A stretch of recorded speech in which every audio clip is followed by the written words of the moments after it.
Back to the emails we go, and Jim from Ligonier wrote in, the states that have no state income tax, like Texas and Florida, are doing really well, while Pennsylvania is not doing very well.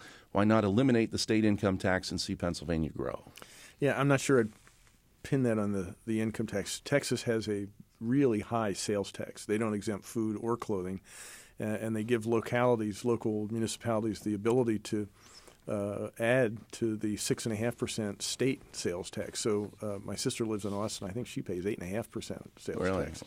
So you got to be careful what you wish for here. And at 6% with the exemption for food and clothing on the sales tax, we do have a balance here in Pennsylvania. I think, again, as I said in answer to the last question, I think what we ought to be aiming for is a fair tax system in Pennsylvania, where we have a fair income tax that's very low, and a sales tax that, if you take into account the exemption for food and clothing and prescription drugs, is very low on a national basis. I'd love to have a reasonable severance tax. We're the only state without a severance tax. It's a natural gas producing state. I think our goal should be to have a fair tax system. I don't think there's any one tax that you could look at and say that's the culprit for. We have to have public goods, and as long as we have to have public goods, we're going to have taxes. It's a matter of making sure our taxes are modest and that they're fair.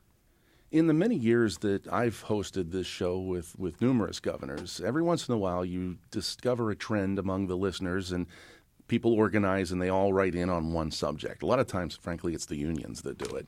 But this month, we got a lot of emails, and I'm pretty sure there was some organization to it regarding vaccination issues. Yeah, okay. So let me just read a couple of those. Christy from Gibsonia wrote in, I'm interested in your position on vaccine mandates in Pennsylvania. Sarah, what is your stance on the bills proposed to remove religious or philosophical exemptions for mandated vaccines? Allison in Pittsburgh, Nikki in Scranton, Kara in Langhorne, and it goes on and on of folks writing in on this issue. And it's something you see a lot of, if you look at social media, right, you see a lot of people, they call them the anti-vaxxers, who are concerned about that. So let's start with your position on vaccine mandates. Immunizations are really effective ways of preventing disease. I was in the Peace Corps in India, and I saw the tragedy of a family whose daughter died of polio because she wasn't vaccinated.